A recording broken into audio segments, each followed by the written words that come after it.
Apple TV 4K, 3 mots évocateurs qui parleront à certains d'entre vous. Et pour d'autres, on va essayer de voir qu'est-ce que ce boîtier TV peut vous apporter dans votre quotidien. Allez, bien le bonjour à tous, c'est Kev et bienvenue dans le test du produit que vous voyez juste derrière.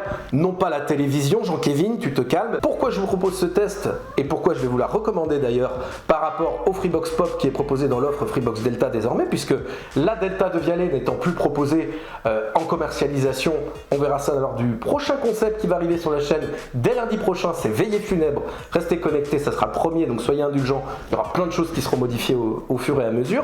Pourquoi je vous propose ce produit? Eh bien, on va en parler juste maintenant. Parlons d'abord de l'esthétique, et sur ce point, l'Apple se démarque nettement de la concurrence. Certes, il est probablement plus gros que ses concurrents, mais plus petit qu'un player pop à quelques centimètres près. Plastique laqué noir, une seule lettre pour l'état de fonctionnement, et une discrétion manifeste qui vous le fera très vite oublier.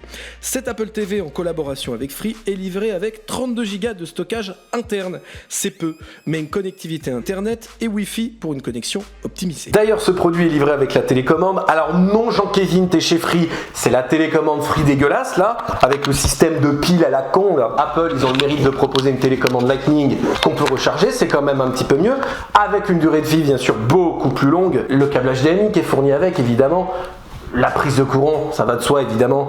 On a bien sûr pour l'interface, donc là c'est OK, mais quand vous allez derrière, c'est l'interface tvOS, la version 10 en bêta, celle-ci d'ailleurs, avec tous les avantages qu'elle apporte bien sûr en termes d'écosystème chez la marque à la pomme, donc les utilisateurs Apple ne seront pas dépaysés bien évidemment, simple d'utilisation, et vous aurez aussi le fameux App Store pour télécharger d'autres applis type Disney Plus ou Amazon Vidéo par exemple, pour profiter de vos abonnements fournis chez Free ou en option, ou que vous avez pris ailleurs. Mais bien sûr, ce qui nous intéresse avec ce produit, c'est bien sûr l'interface OK. OK, c'est l'appli TV by Free, lancée en 2020 avec la Freebox Pop, puis arrivée plus tard sur les autres box de l'opérateur.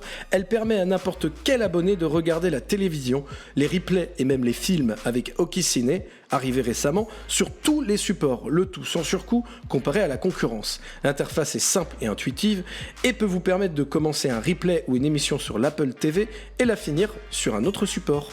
Alors pourquoi cet Apple TV 4K? Tout simplement pour reprendre le nom de Free, la liberté, parce que vous avez la liberté de pouvoir l'acheter, d'en être propriétaire, de le conserver quand vous n'êtes plus abonné Free, et puis quand vous revenez bien sûr, vous pouvez remettre la TV au qui. Donc ça c'est quand même génial. Donc c'est la liberté du produit. Vous avez aussi l'interface et l'écosystème Apple, donc c'est une continuité avec tout ce que vous avez chez vous si vous avez un iPhone, un iPad ou même une Apple Watch par exemple, tout est compatible avec, et puis bien sûr le prix. C'est proposé à 143,52€ au total, 2,99€ par mois pendant 48 mois pour ceux qui veulent le payer en plusieurs fois. Donc c'est une proposition qui est tout à fait satisfaisante en fait pour qui veut regarder la télé et ne pas s'encombrer d'un boîtier en location ou même en achat comme c'était le de Vialet qu'on parlera la semaine prochaine. Donc ça c'est quand même intéressant. Voilà pour ce test, j'espère qu'il vous aura plu. Comme d'habitude, vous pouvez bien évidemment vous abonner à la chaîne pour rejoindre cette communauté, c'est le bouton juste en bas. Le like pour le soutien bien évidemment, qu'on débatte aussi en commentaire. C'est génial, et puis surtout, restez connectés, prenez soin de vous et passez une bonne semaine. Je vous embrasse.